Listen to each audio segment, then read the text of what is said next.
Running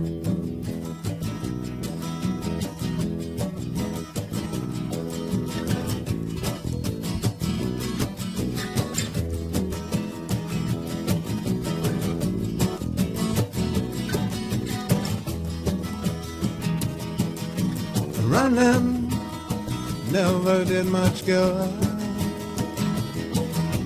Hiding doesn't last forever. You can't run faster when it's you you're running from. So you throw your hands up like doves to the setting sun. Somewhere down the stars are falling like jewels upon a thin black veil. You'll find the mysteries enthralling. 5 seconds seems like 5 billion years. 10,000 galaxies away, yet still so near. Welcome to Karen Holton's podcast. Karen permanently lost 178 pounds and found happiness and success by following her own advice. She has now developed that advice into the quantum health transformation. Heal, evolve, and thrive. Karen's website offers a free webinar workshop series, and you'll also find tools, methods, and practices to assist you to become the change you want to see in the world. She believes that we are all connected. Heal the planet by healing yourself. Connect with Karen at her website, KarenHoltonHealthCoach.com, and through Facebook at Facebook.com/Quantum Health Transformation. Now for the podcast.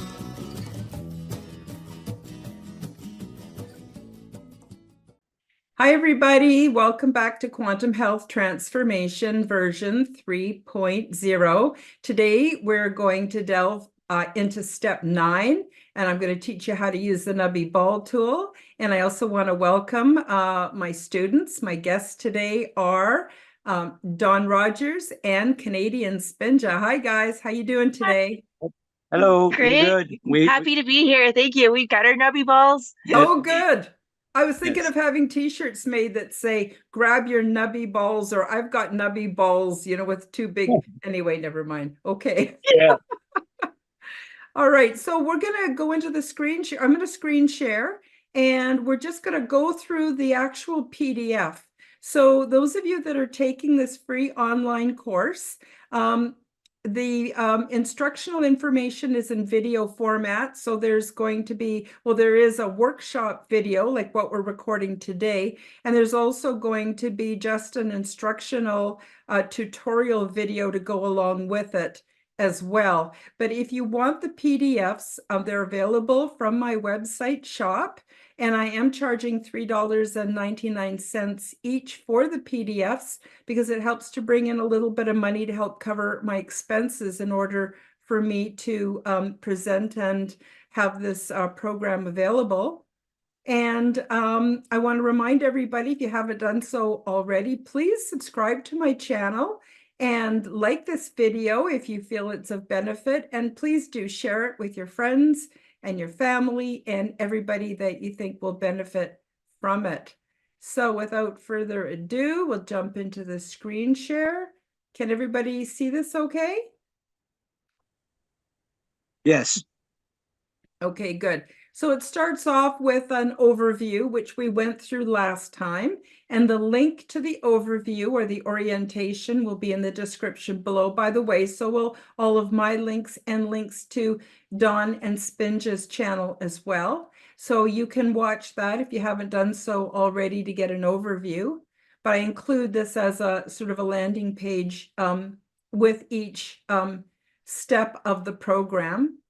And today is step 9, black, introduction to the nubby ball tool and light shadow integration. And it starts off with a welcome. This PDF primer is meant to accompany the corresponding live recorded video workshop.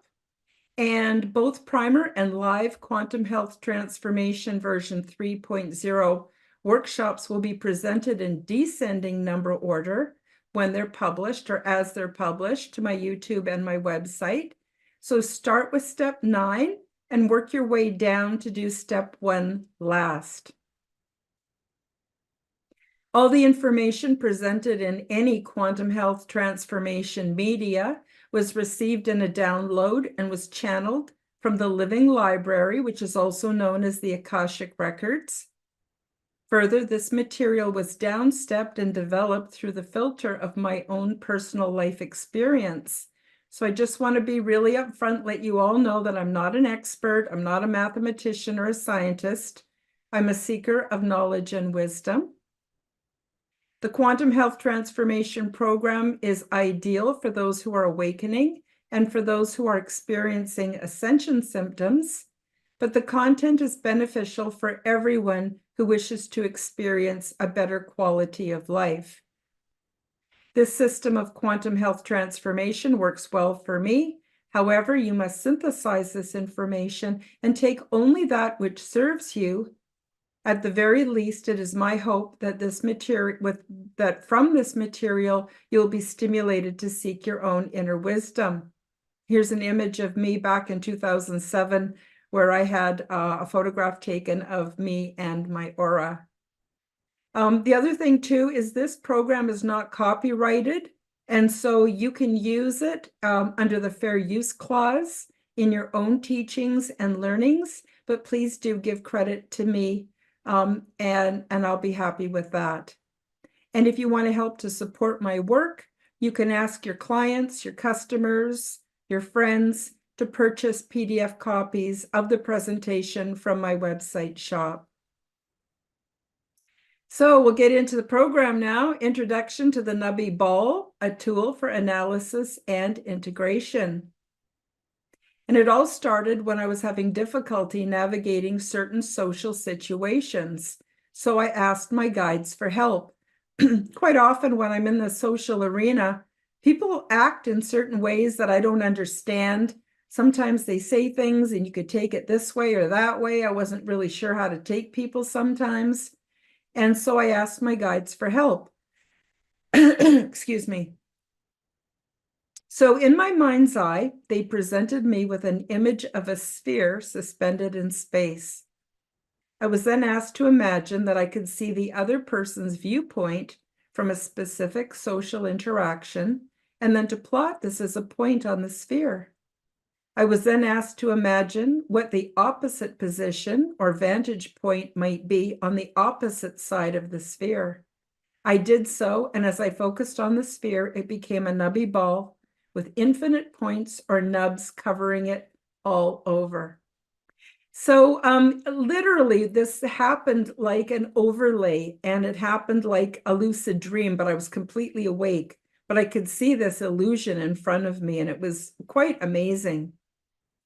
I very quickly came to see that there were as many positions or points of view for any given social situation as there were nubs. An infinite and undetermined amount, really. And suddenly it was obvious to me that it was ludicrous to try to see the whole truth from looking at only one nub or perspective. Only by considering the entirety of the issue was I approaching truth. It also became apparent that I could in no way determine the true complexity of the motives that another person might have from any single vantage point. Truth, by the way, is a plural concept. It was never meant to be considered from a single position. To flesh issues out further, I was asked to plot on the same sphere several other possible perspective positions, as I might imagine them to be for my issue. It now became even clearer to me that I had no way of correctly identifying or completely understanding the motives and behaviors of other people. What I had been seeing was a projection of things as they made sense to me. So, you'll get people arguing over something and they both swear they're right. It's because they're looking at it only from their vantage point, only from their perspective. If they could truly see the other person's perspective, they would then see that there's no point to argue. This realization led to several conclusions. First of all, there's no point of assigning intention to others because I don't really know what they experience in life, how they see things, or what their true motives might be. I can guess, but only by seeing each issue as one of infinite nubs on a sphere can I come close to understanding that their perspective is complex and it's not for me to try to figure out. Their motives and intentions are really none of my business. My perceptions are mine alone to care for and adjust as I see fit. So although we allow other people to have their perspectives, we don't necessarily have to go down rabbit holes of trying to understand how they see things, why they see them the way they do. Just accept that's how they see it. That's how it is for them. It's just a lot less stress. Further, only by considering the various perspectives of an issue as infinite points or nubs on a ball could I get a glimpse of the truer, more comprehensive whole. As I practiced with many issues and situations, I realized that I could use this tool to gain greater understanding of life on many different levels. Only by crudely considering the entirety as displayed by this tool could I approach truth, especially my truth. Continued use of the nubby ball tool led me to understand that everything is fractal in nature, and this tool allows us to see our own fractal flow. We are, and everything we perceive is divinity diversified. I didn't realize it at the time, but the nubby ball tool also represents a tesseract. A tesseract is infinity cycled through what we perceive as finite space and time. So this flow is always happening in and out of everything, everyone, everything all the time. And it's how infinity and eternity are cycled through finite space and time. At levels of reality from the subatomic Planck level to the universal expanse, it all follows the same dynamic flow, and all beliefs, societies, and systems can be assessed with this model of analysis. As it is above, so it is below. As it is within, so it is without. And another name for the nubby ball tool process and the result is quantum holography. We have been taught that we live in a duality, a binary system. Things are either good or bad, light or dark, up or down. Any binary concept considers only 2 points among infinite positions within the realm of possibility. Truth and balance are at the center, and so the more points we consider, the more we come to understand reality, socially as well as other aspects of life.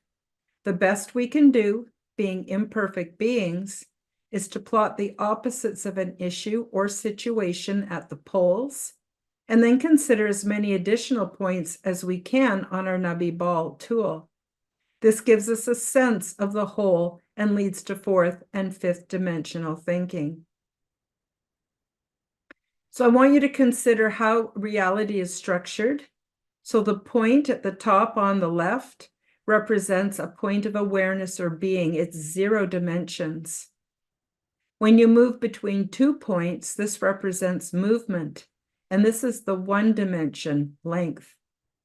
When we can move up and down and back and forth, this represents movement between 4 points, 2 dimensions, height and width, as shown by the square.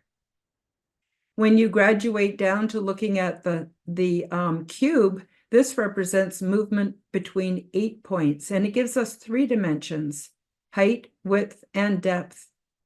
And here's the next dimensional level of reality, one that we can't necessarily perceive with our 3-dimensional senses. It's a nubby ball that's made up of an infinite number of 3-dimensional shapes, creating 4th and 5th dimensions and beyond. The procession of movement. A tesseract, which is shown by the 2 figures on the left-hand side of the screen, that's represented artistically. Obviously, they're not real tesseracts.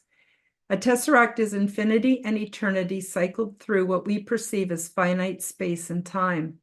And as objects, beliefs, and systems pass through what we perceive as finite space and time, everything follows a procession of movement, which we perceive as cycles. So you will see that everything, the seasons, culture, the warming and cooling of the planet, everything follows cycles, little cycles within larger cycles, and this is how we're perceiving the movement through space and time.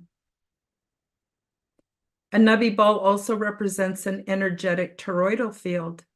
At the center of the nubby ball is the source of all concepts, ideas, situations, etc. The central source is truth and balance, a unified whole. To glimpse at the complexity and interconnectedness of all there is, consider this. You and I are nubby balls. We each contain an energetic torus field. And yet we're also nubs on a greater nubby ball, which is part of a larger energetic torus field. And I'll give you an example. An example of this larger energetic torus field is consciousness. Every nub is also a nubby ball, yet all nubs connect to each other, forming ever more nubs on nubby balls, and so on, and so on, and so on. The entire energetic phenomena is conscious, and we call this chi, prana, scalar energy, orgone, Holy Spirit, and other names. As it is above, so it is below, as within, as without. A nubby ball is also a flower of life. It is dynamic, ever-changing, and evolving under influence. Excuse me, I got to sneeze. Sorry. There, got it out. So this is all very complex, and I don't expect you to just clearly see it in your mind's eye or understand it. It's just to give you an overview. And it's really impossible because even when you're plotting on your nubby ball, you're not making a perfect analysis. You're still seeing things from your own perspective, but it gives you an idea of what the whole is, and it's huge and it's complex. And it's not something that we're necessarily going to understand overnight. So you may want to come back and reread this and look at this lesson more than once. So let's bring it back to, let's bring this back to the nubby ball as a practical tool for analysis and integration by considering some of its possible uses. How and why you could use the nubby ball as a practical tool. It allows us to see more of an issue, situation, or way of being, grasping a more balanced sense of the whole. We may not have it absolutely accurate, but we're going to be a heck of a lot closer than when we're only looking at one tiny nub from one tiny perspective and judging the whole world through that view. Nubby ball plumps out the three-dimensional, revealing the dynamic, interconnected nature of all things. Use of the nubby ball assists us with overcoming our binary programming and our black-white, positive, negative, up, down, good, evil worldview, so we can see things as truly complex and dynamic. The nubby ball tool helps us to weed out the fallacies and allows for a greater degree of self-analysis, which helps us to build our character. This tool assists us to comprehend and upload complex data into our thinking schema. Nubby ball helps us to understand social issues, which may have caused us discomfort or awkwardness in the past. And it assists us to reconcile cognitive dissonance. Cognitive dissonance is the discomfort a person feels when their behavior does not align with their values or their beliefs. And once we become aware, we can better align our behaviors and our values. The nubby ball tool allows us to more fully integrate that which we choose to believe. It offers us a way to look at issues more analytically and less emotionally. Nubby ball expands our awareness, leading us to powerful knowledge, and self-knowledge is true personal power. The nubby ball tool strongly illustrates why the standardizing bureaucracy of the economic, political, social construct is so limiting. The nubby ball tool dissolves conflict and it sharpens our critical thinking skills. So in other words, when we're told a piece of information from a so-called expert or political group, we can go, yeah, well, who's, says who? That's only one perspective. I'm feeling intuitively that things are quite different. And I'm thinking that maybe things are quite different. And it allows us to not feel that crazy making that comes from gaslighting and things like that. You do not need to believe anything in order to benefit from this tool. Don't worry about understanding the quantum aspects of the nubby ball. Just pretend it works and give it a try. The more you practice, the easier it becomes, and soon it will be an automatic system for learning. Now, before we get into how to use the nubby ball, I'm wondering if you have any questions or any comments about what we covered so far. I was just my son's here, and he's taking this all in, and this is basically both, like, with both of us being empaths, we naturally look at things from all angles and put ourselves in other people's shoes. But this tool is helpful to refine that and be able to further explain how we're feeling, or how we view something. Mm-hmm. And you can see where you can say, all right, I see your perspective, that and you can look at it as one point on a nubby ball, yet you may have an opposite perspective on the other side, and both are valid. There's room Yeah. for everything between the black and white, the up and down. There's room for all of our thoughts, and it helps us to create more harmony in our lives. I also just wanted to point out, like, I think that's the most valid and articulate way I've ever heard of the, like, deconstruction on a microscopic level of the universe that surrounds us, in the comparison you made with the nubby ball and everything that exists. It's a theory that I've often tried to explain, and I think you put it into the perfect wording. Oh, thank you. Thank you. I hope it's understandable. I've tried to simplify it as much as possible without putting everybody to sleep. So, but some people may need to come back and review this a second time. And it'll all make sense as the program with the different steps unfolds. It's all tied in together. So I thought we could just get a little bit into how to use the nubby ball tool. So first of all, suspend your opinions for 5 minutes and pretend that the nubby ball tool works as I have described. So I'm not asking you to change your beliefs or change your worldview at this point. Just suspend your opinions and just give it a try. Next, visualize a nubby ball clearly in your mind, or use an image like this, or you can use exactly a small tool. I have one here that I use, and I don't know if it's really visible. Yeah, there's visible on the camera. And it just really helps to keep my thoughts sorted, And so if you have a nubby ball, or you visualize, or you can use an image like this, then take any social issue and divide it into two and extreme opposite viewpoints. So, it can be anything. Something, you may see something as being good or bad. You might see something as being right or wrong. You might see something, I don't know if you folks have any particular item you want to throw out there. You don't have to. I don't want to put you on the spot. But anything you want, you just divide it into, the two polar opposites, and just to start things off. I'm kind of drawing a blank right off the top of my head. That's okay. That's okay. That's okay. So this is just the mechanics, then we'll get a little bit more into it. So let's just say, for the heck of it, let's say north is good and south is evil. that we used to think in more black and white terms. Things are good or they're bad, they're good or they're evil. So we could plot, say, good at the North Pole and evil at the South Pole, just for the heck of it. Now consider your point of view. Plot where your honest position might be, and then plot the opposite of your position on the corresponding opposite side of the sphere. So for some people, they might say, okay, well, I don't think you should eat animals. I think everyone should be a vegan. And you might want to plot that somewhere on your nubby ball where it resonates with you. And then you might want to plot at the opposite side someone who thinks that eating meat is the best thing you could do and we shouldn't be eating vegetables, just for an example.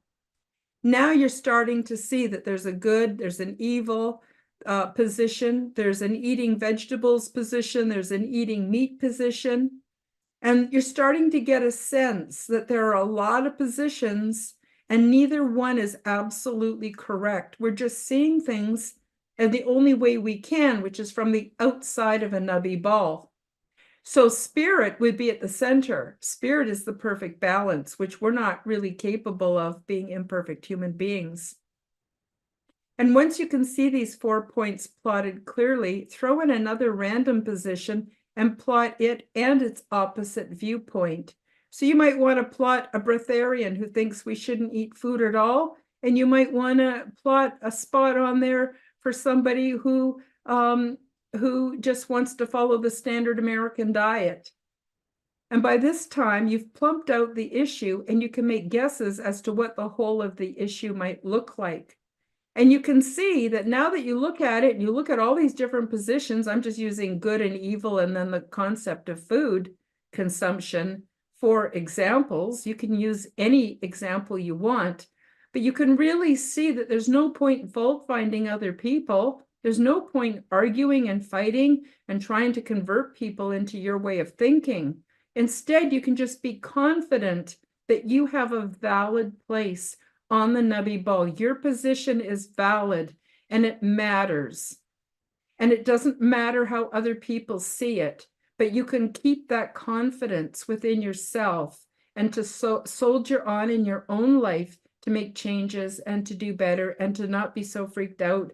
And, I used to always worry, oh, maybe I'm doing it wrong. Maybe, I didn't have self-confidence. Well, now I know that my intuition and my, where I fall on a nubby ball is absolutely true for me, and I get to keep it. It's mine. Nobody can take that away. So congratulations, you now have a quantum view of the bigger picture as suggested by the original issue. Now you're in a position to make some educated guesses and draw some holistic conclusions. You can understand matters more fully and better execute your strategic planning. When you practice and lengthen the time you spend considering concepts, people, places, and things this way, you can draw quantum conclusions almost instantly, and soon it becomes an automatic system of analysis.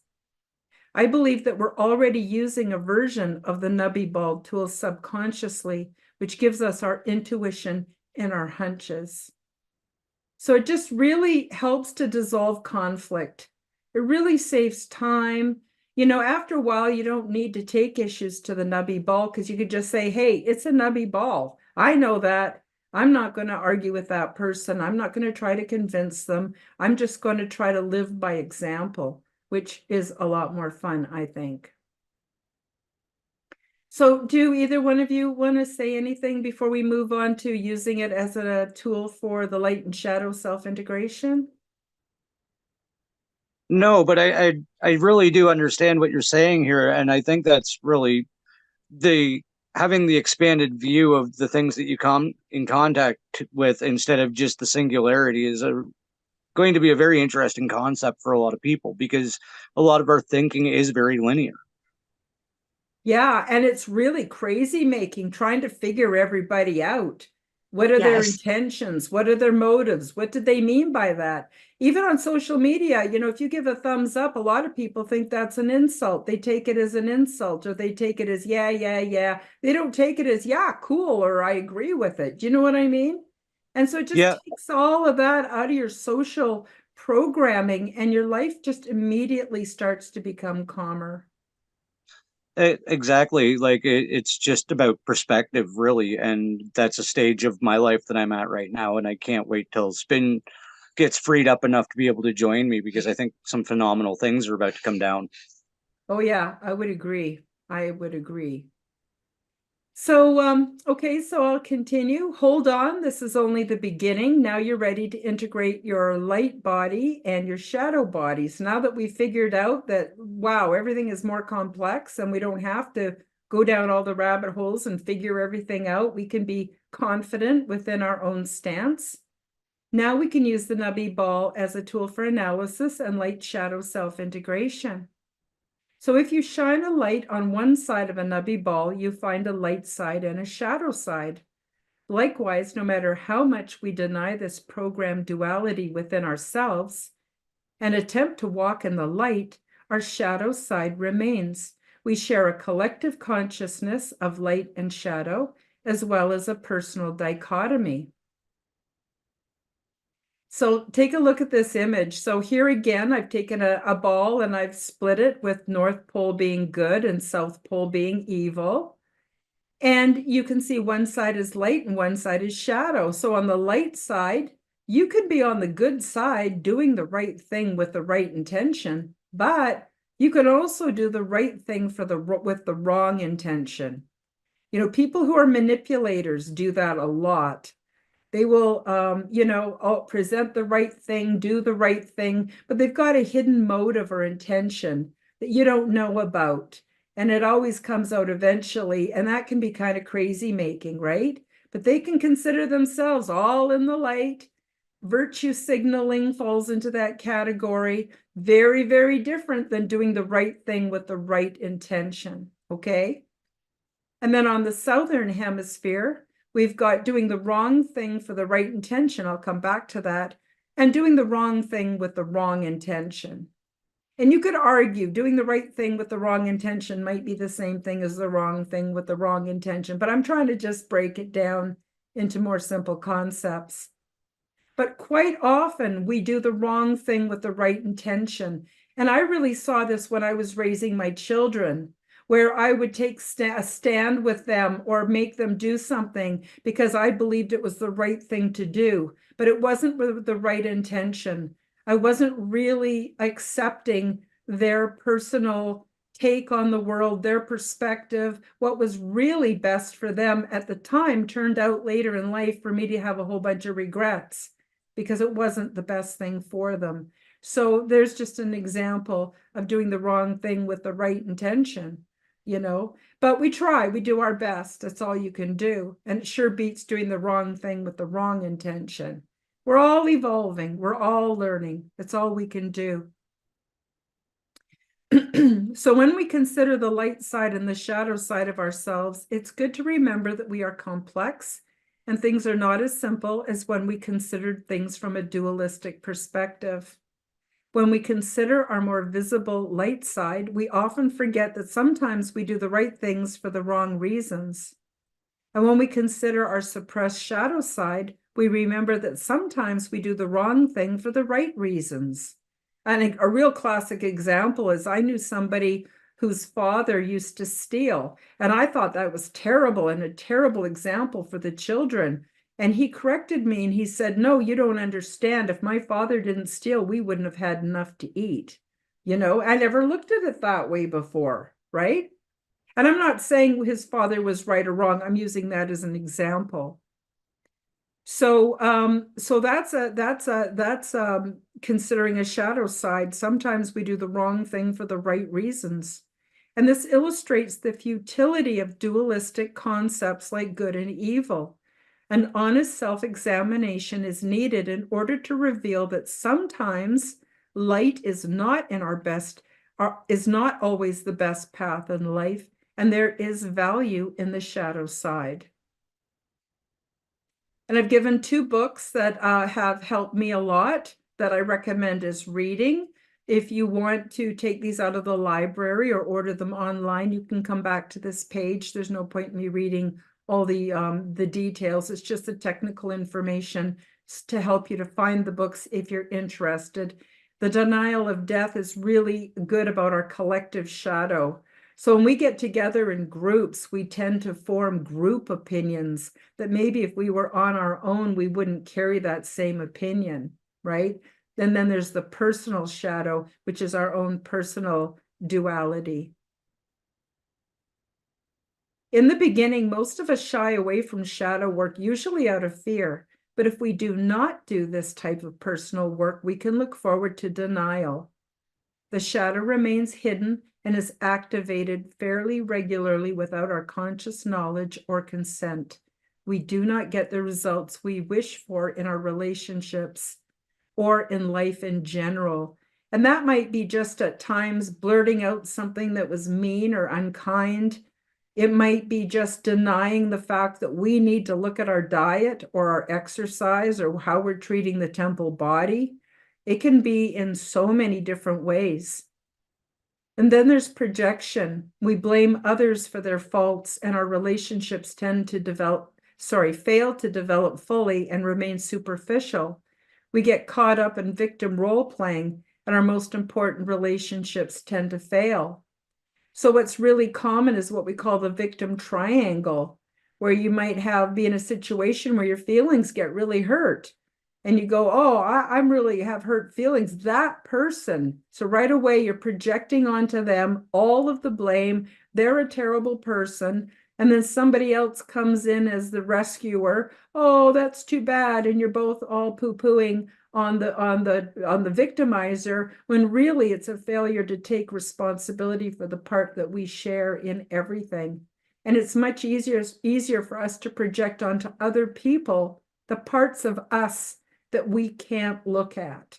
And that's why we want to do shadow work. And the third reason, or the third thing that happens if we don't do shadow work, is our failure to evolve. We do not get to know ourselves, which impedes self-reflection and personal growth. We spoke earlier about arrested development. That comes in, learning how to deal with people who have arrested development comes in step 2. And there are people that sometimes never grow up. They never learn to step outside of themselves and take responsibility. And they're always looking to be rescued, and they're always playing the victim role. And it's no good. Doesn't help anybody. It's just a big drag on society, really. However, if we boldly go where few have gone before and we choose to do an honest appraisal of our whole selves, we can look forward to less denial and less subconscious sabotage. Life becomes richer and more rewarding.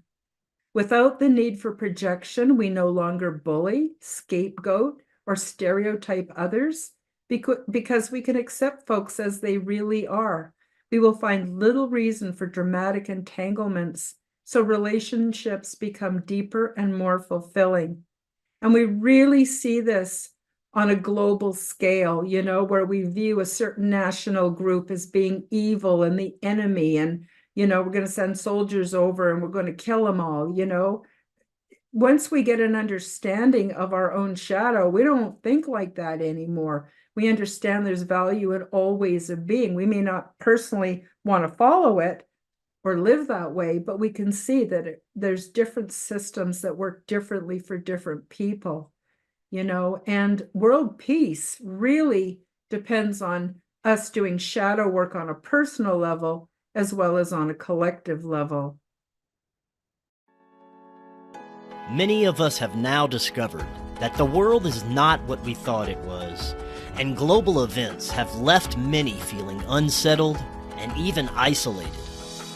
Karen Holton offers vital services that may be just what you need as she supports your journey into the weird and wonderful. Karen offers awakening support and ascension consultation to support individuals on their journey. For more details, check out her various vital services. Once you find your way through this process, there are many blessings on the other side. Visit Karen's website, KarenHoltonHealthCoach.com, to get started today. And finally, when we choose to do an honest appraisal of our whole selves, we take responsibility for our actions. We are now able to engage in meaningful self-reflection and confidently make our own necessary adjustments for personal growth and evolution. Now we can truly begin to thrive and find the happiness and the contentment that we all deserve. So here's some recommendations for doing shadow work. You can use the nubby ball tool to plot your known positive attributes and consider the opposite attributes you may want to avoid seeing. So for instance, you may think that you're all in light and love all the time, but if you really want to get honest, you can plot the opposite side of the ball and go, okay, when am I not loving? When am I really not loving? And then you think about it. And you can think of times in your life where you were not loving at all. And there's no shame in this. We all have a shadow side. None of us are perfect.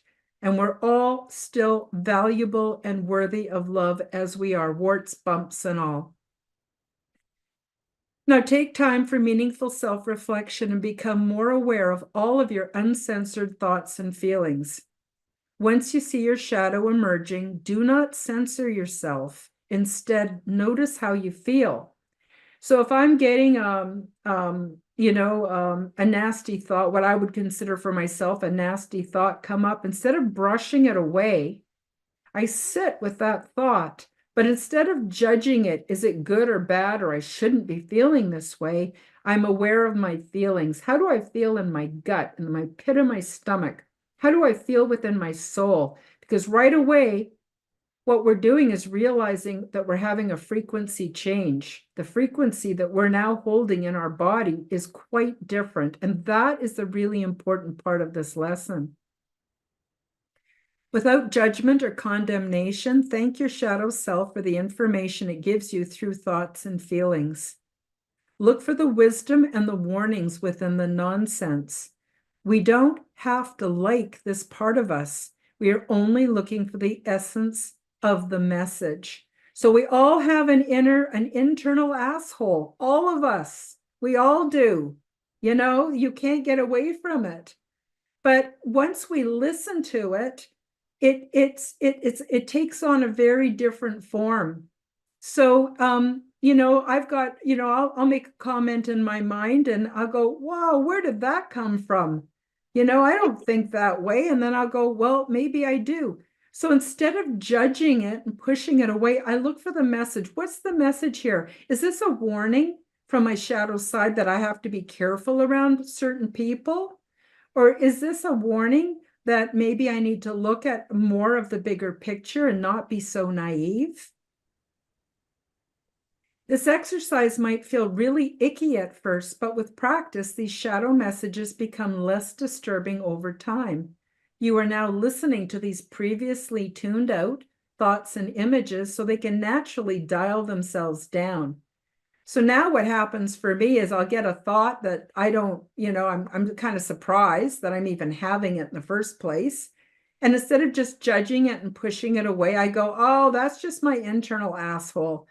She's got her own opinions. And there's a saying, it's not very nice, but it's sort of true. Opinions are like assholes. Everybody's got one, and everybody thinks that everybody else's stinks.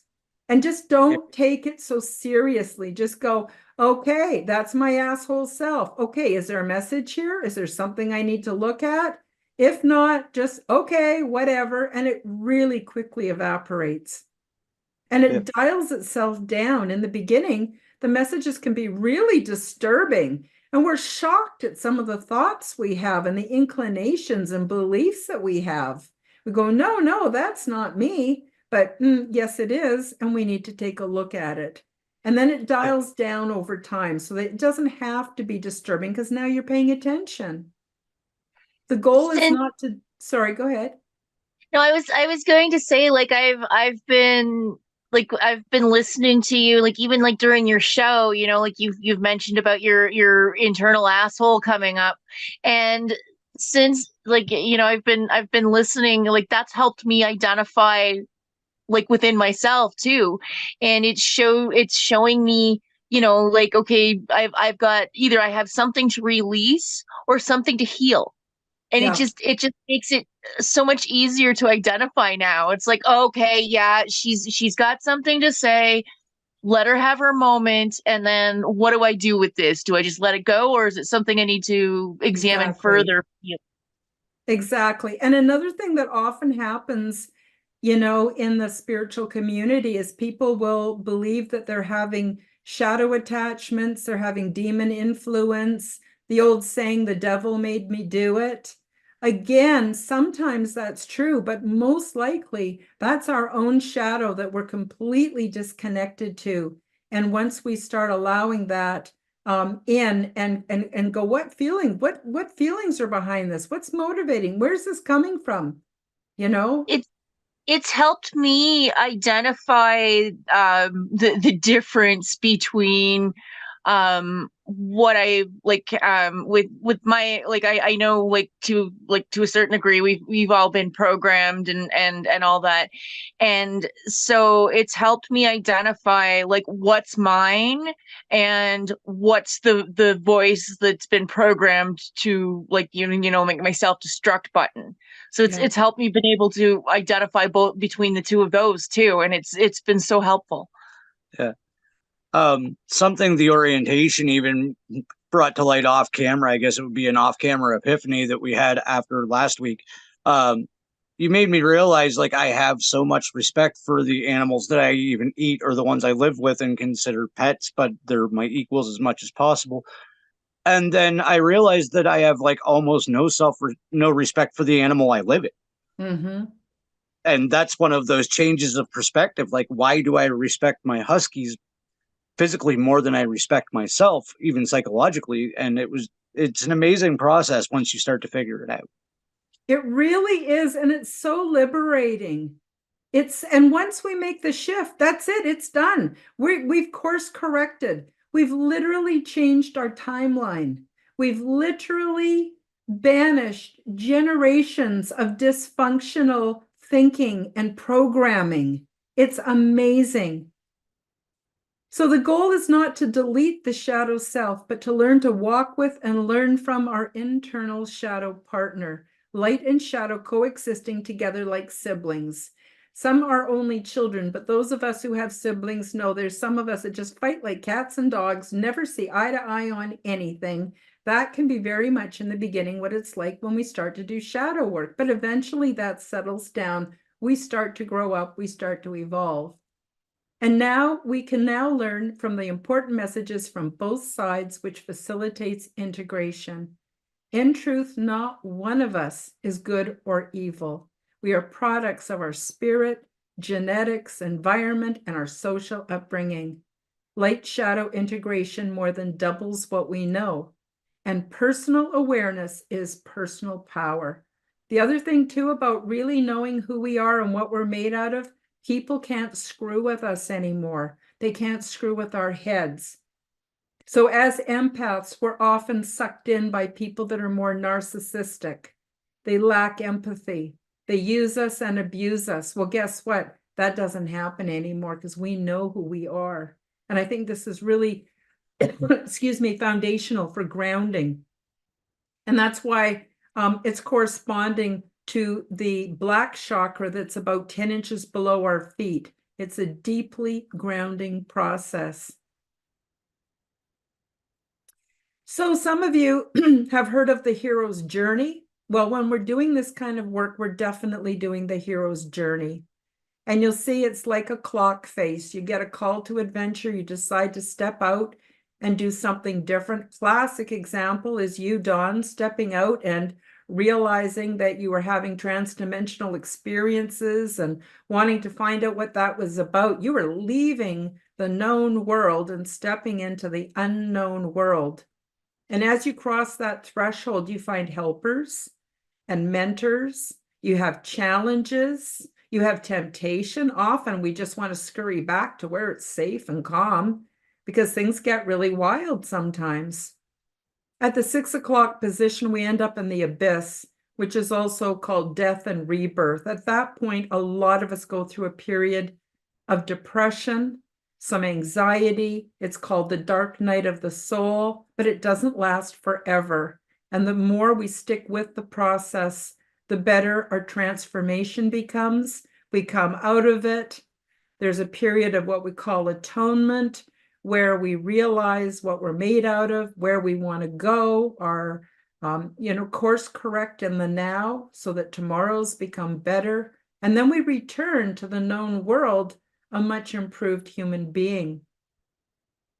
So hopefully I have given you enough information to encourage you to set out on your own hero's journey. This is not an easy path, but one that is very rewarding. Each time we progress through this cycle, we get better at it, we grow stronger, and we evolve to a life that we never imagined possible. If you are now completing Step 9 Black, Introduction to the Nubby Ball Tool and Light Shadow Integration, you have already crossed the threshold and are well on your way. I wish you every blessing possible in this life, and I'm here to give you the support you may need from time to time. Check out my vital services offered through my website, www.karenholtonhealthcoach.com. And again, the links will be below. The advantage also to purchasing the PDF is all the links are embedded, so that all you have to do is click on wherever the script is in blue, and it takes you right into the program or my website or wherever you need to be. And $3.99 is pretty inexpensive, but it's in Canadian funds, so it's even much less than that if you're paying with euros or with US funds. So it's really a very small donation and a very worthwhile product to own. So this, if you had the PDF, would link you right into the Step 9 to see the other videos. This concludes the Quantum Health Transformation version 3.0 Advanced Training for Healers and Alternative Health Practitioners, Step 9 Black, Introduction to the Nubby Ball Tool and Light Shadow Integration.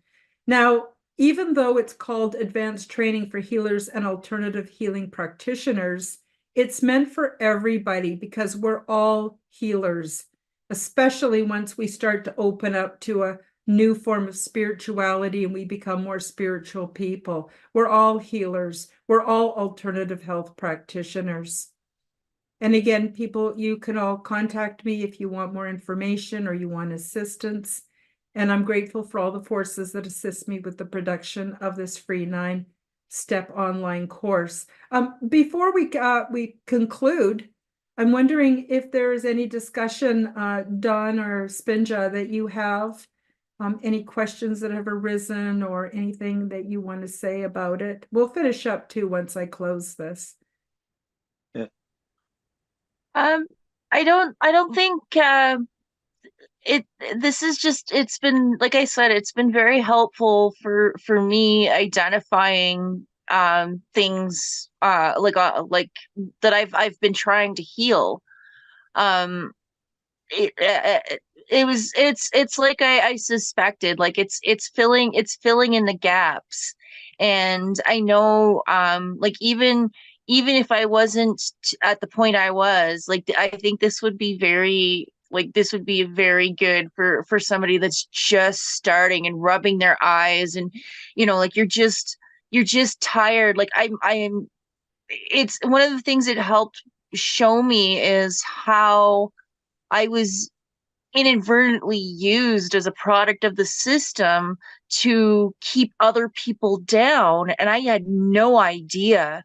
Like the whole the victimhood thing, like I see that now, where and it's painful to say, but I was draining people and I had no idea that I was doing it. Yeah. I thought, like I was telling my story because, and just as a precautionary tale, like there's people out there that exist like this, but all the while I didn't realize that I was draining people. And it just, like I forgive myself now because I see it, and I'm working to do different. And that's where this comes in. Like it helps you, like you have that momentary, oh my goodness, I can't believe, but it's like you didn't know you were doing it. Yeah. And so this is helping shed light on how you've been manipulated to manipulate others. Exactly. And it's considered normal. And if you do, if we don't look at it, we don't really even understand what's wrong or what's going on, you know? And I'm going to speak to that a little bit more once I close this out. Yeah. Thank you. Go ahead, Don. I just wanted to comment on the visual representation you had of the hero's journey. And as you were talking about it, I was able to look at it comparatively in my mind to my own spiritual awakening. And I can practically put dates, times, and labels and Yeah. names to my metaphysical awakening as a comparative note to this. Like, of course, like the supernatural aid came via Maya through Rob, through you guys, like, and I can even tell, like, where I almost decided to just stay stuck in the SSP part of my metaphysical awakening instead of exploring it further. I had to kill that part of me in the death and abyss and rebirth, because then I wanted to know about everything. Like, I Yeah. can seriously visualize my own awakening through this tool. So thank you. That's phenomenal. Oh, you're welcome. Now, this is not originally mine. If you Google or go to any search engine and put in the hero's journey, there's tons, tons and tons and tons and tons of this information. So obviously, this is a route that is not, you know, you don't hear about it, but once you discover it, you go, oh my God, there's millions of people that are familiar with this process and offering us some help. So Yes. absolutely. Next week, we're going to get into step 8, red, grounding and core belief systems. So we're going to look at all kinds of technologies that we never considered technologies before, simple things that we can be doing to get really grounded. And it's a really good foundation for building our lives. And also how to take a look at our core belief systems and start to improving that, because what we believe ultimately dictates what is. As you can see in this PDF, there's links to everything, all kinds of free resources. And this is just my end page here. So I'm going to stop the share and come back. I wanted to tell you guys something. This is not very nice, but this actually happened to me and it helped me so much. My daughter, I had a lot of problems. You know, it's not like I just became enlightened and figured all this out. It took years, guys, years of development to get to this point. And at one point, my daughter said to me, because I was going through a really bad time, which I was always going through a bad time, which again gets into me sharing my victim story with people. I wasn't really taking responsibility. I also spent a lot of time as a rescuer, and I get burnt out all the time as a rescuer. It was awful. And often I'd find out later that no, things were not the way I was told they were. And, it just is such a mess. But anyway, that often would result in me having, depression, anxiety, and just not doing well in my life. And one day my daughter said to me, you know what, Mom? She said, if you want to live your life with your head up your ass, that's your business. But don't expect me to have my head up your ass to help keep you company. And I was shocked. And of course, I was deeply hurt at the time, but I went away. I didn't get mad at her. I went away and I thought about it. And I thought, oh my God, she's absolutely right, you know? And now that I've become, a public figure, I don't talk about my problems to anybody because they're mine. And the other thing too is sometimes it's embarrassing. And also I got myself into this, I can get myself out. And I know what I need to do about it. And there's nothing anybody else can do for me. It's up to me to do it because I'm a grown up and I can do that. But that little analogy, I'm not telling people that to shock them. It's just my daughter was right on the money with that. And I had Yeah. been, expecting my children, as they were, adults, to be my support people. And it wasn't fair.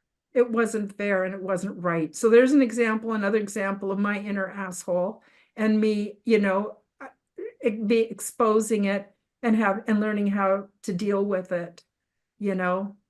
But Yeah. this whole victim triangle is a real problem. So, people are like, that person over there, they did this, they did that. And then the rescuer comes in. Oh, you poor thing. Oh, that evil person over there. And everybody just gets burnt out. My son, who's also a very wise soul, he says, Mom, you do you and I'll do me. He says, if we all just looked after our own business and our own selves, we wouldn't have to run around rescuing everyone else.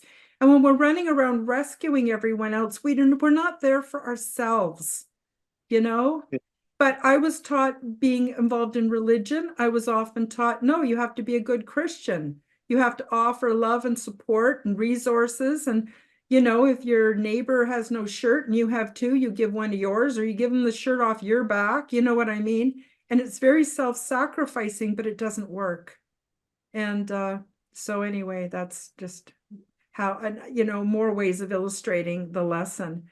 So yeah, so I'm really grateful to my guides for giving me the nubby ball tool. It's really helped me a lot because I was very limited in my thinking. I was a very black and white thinker, and I was judgmental, and I also wasn't protecting myself because I wasn't listening to my shadow.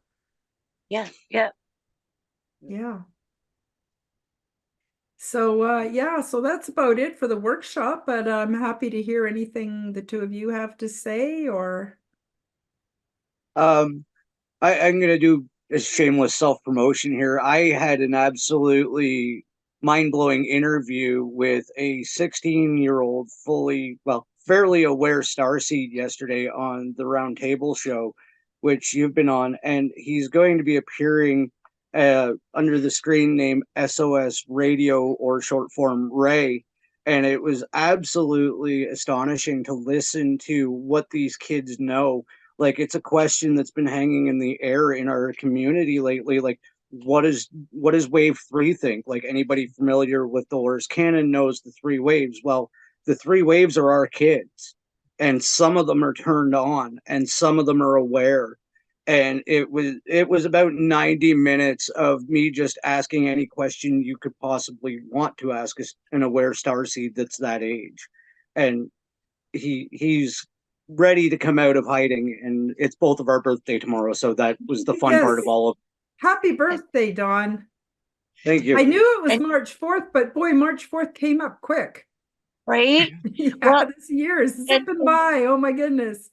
Although the good this news, spring will be here soon. But oh, thanks this for, sorry, go ahead. I was gonna say this young man is one of my reasons why I want to do this course and why I want to fix my stuff. Is because, like I see how I've passed on the toxic traits that I was shown, and I don't know any other way. So it's up to me, like I have a choice. I can either pass on what I know, which isn't necessarily good, or I can keep searching for answers and keep trying to improve myself and just be upfront with them and say, hey, bud, I have no clue. Mhm. So I'm trying to find answers and I'm trying to do better. And like this is why like I'm so grateful for this course because it's giving me the answers that I'm looking for to improve myself so that I can be a better parent and better guide him. Yeah, this course, putting it together, has been very interesting, and it's evolved over the years. But you know what? I went to a lot of parenting groups. They never taught me about any of this stuff. No, I've been to mental health. They never taught me about any of this stuff. I've been no. to a lot of churches. They never told me about any of this stuff. And so it became really important for me to put the material together as if I had had it when I was going through my awakening process, it would have really helped. But it happened as it happened, and I have it out to the public now, and that's important. And I think it's interesting that now it's in its pretty much final evolution, and now is when the most people need it. So it's like Yes, perfect timing. So I'm yes. really, really grateful for that. So yeah, so for the listeners and the viewers, the links are below. Please do check out Dawn and Spinja's channel and their contact information. Watch their content, like their content, share it. It's really amazing. It's been a real pleasure to meet both of you and get to know you. I'm very proud of you, and you've made my life better, and I appreciate you both very much. And that's about it. Do you have any last comments before we say goodbye? No, just thank you, like, for including us in this adventure, because it's very much appreciated. Like, I wish I could go back and tell myself, like 6 or 7 months ago when I first heard you, like, hey, Kyla, this is what's going to happen. Like, if I knew. And so I'm very grateful. And as far as like Spinge's helpful tips, that I've kind of hit a bit of a wall, because I've been taking care of things on a personal level. So I haven't forgot about anybody. I've just there's been some stuff come up. I've had to work some overtime and dig us out of some messes. But I will be sharing as soon as I get the time to actually sit still and shoot some videos. Yeah. Wonderful. On my end, again, I just want to compliment the course, because I had really reached a point in my own awakening, which just started in September, where I was like, great, I can astral travel. Great, I understand that I was in the SSP. Great, I understand about aliens, Arcturians, and all these things around me. Now what? Well, now what came into my inbox on Facebook, and her name was Karen Holt. And that's all I can say why I enjoy this course so much, because I asked now what? Now what? Yeah. And my inbox went, well, here. Thank you. That's what I want. I want to be used for the good of humankind. Otherwise, what's the point of being? I'm an old lady now. I want to be a blessing to the planet as much as possible. But thank you very much for your vote of confidence and for all your kind words. So that's it for today. Quantum Guide Show coming up on Wednesday. I have a new guest called Gary May. He's an incredibly talented friend of mine. He's a comedian. He's an actor. He's a musician. He's he's the host of Camp Gmae, which is live open mic jam every Saturday night. And also he has free online music festivals. And he's going to give some predictions for the future for 2080. So that'll be really interesting. And then I'll be back again next Sunday with Canadian Spinja and Don Rogers, and we're going to delve into step 8. So that's about it for today. Thank you, everybody, for joining us, and we'll say bye-bye for now. Lion only makes you hurt. Denying only makes it worse. Love and surrender seem the fastest way to bring an end to bitter, painful days. Somewhere down the stars are falling like jewels upon a thin black veil. Will thrill to hear your calling. 5 seconds seems like 5 billion years. 10,000 galaxies away, yet still so near.